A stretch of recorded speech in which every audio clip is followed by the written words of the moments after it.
Ah, bonjour mes amis. C'est Q-Storm and j'espère que tout ça va. Yeah, I do a little something something with French. I studied it from 6th grade to college, where I minored in it.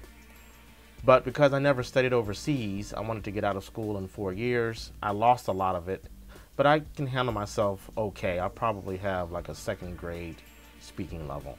So that leads me to this special edition of Drive-By Shooting, set in La Ville des Lumières, La Ville de l'Amour, City of Lights and Love, Paris.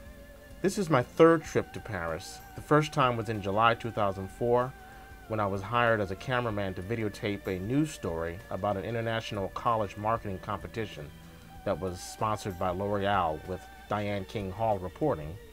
She's now with NY1, but we were both working for what was then the Employment Channel, and that was really a great trip.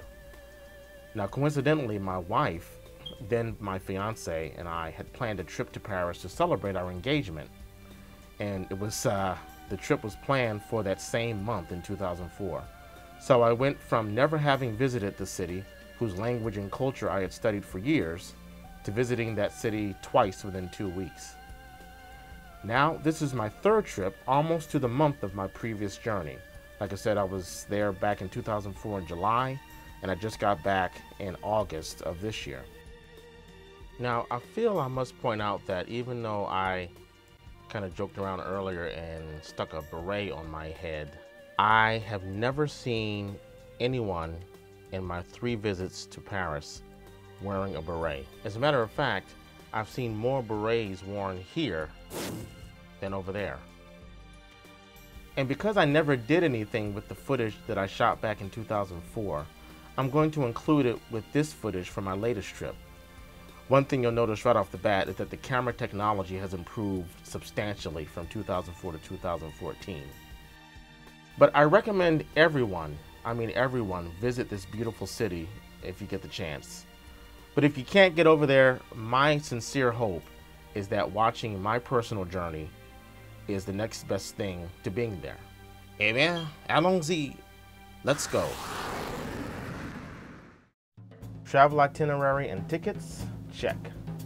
Luggage, check. Camera package, check. Second camera package, check. Camera backpack, check. Pouch to hold every freaking cable known to man, check. By the way, this pouch came with the Everky laptop bag that I bought, and you can check out that product video on YouTube. Just search under Geek Shop Bagman. I also had my iPhone 5S video camera, which as of today, with the announcement of the 6 and the 6 Plus, is obsolete. Given that we had 2 connecting flights for a total of approximately 9 hours of airtime, I made sure to pack my iPad with plenty of movies and videos. I also made sure to pack my power converters for London and Paris. And of course, my passport. I also packed my taser and my nightstick, because you just never know when it might go down. So we arrived at Philadelphia International Airport. I dropped off the wife at the terminal. I parked the car, took a photo of where I parked, and headed to the Lufthansa terminal. Once we boarded the plane, we were treated to one of the most advanced flight info videos I've ever seen. At any time, you're required to fasten your seatbelts as soon as you've taken your seat. In a coincidence of cosmic proportions, when we were last in Paris, Spider-Man 2 was being promoted all over the place.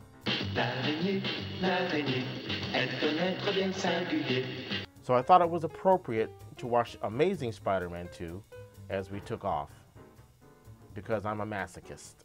It was a horrible movie. Now, normally I'd say flying from the East Coast to Paris would take you about 6 hours, roughly 6 hours. But to save money, we decided to get a connection. So our first portion of the flight was from Philadelphia to Frankfurt, Germany. So this first portion of the flight was 8 hours. But I had my iPad and we had 2 meals served to us, so it wasn't so bad. Nearly 8 hours later, we arrived in Frankfurt Airport, where we saw this freaking enormous plane being loaded. We headed to our connecting flight. Oh, and saw a couple of smoking rooms on the way. So enclosing oneself in a room full of cancer smoke sounds smart, doesn't it?